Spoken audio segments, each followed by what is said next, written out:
Viral video DPR uji kekuatan kotak suara pemilu 2024 diduduki hingga disiram. Beredar video yang memperlihatkan anggota Komisi 2 DPR RI perwakilan seluruh fraksi menguji kekuatan kotak suara pemilu 2024 yang dirancang Komisi Pemilihan Umum lebih kuat daripada pemilu sebelumnya. Video tersebut salah satunya diunggah oleh akun Instagram @terangmedia dan akun YouTube TVR Parlemen. Diangkat dulu.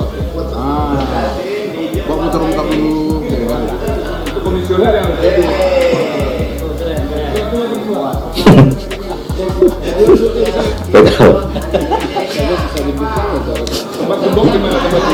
bahagia masa kecil. Ini yang boleh kita bahas aja. Nah, tapi tadi benar tes dulu air tadi. Kalau kata Pak Judimat, kedap sama tahan air itu beda. Terlihat perwakilan fraksi sedang memegang, menduduki, hingga menyiram kotak suara dengan air. Komisi Pemilihan Umum RI tetap akan menggunakan kotak suara berbahan karton duplex kedap air pada pemilu mendatang.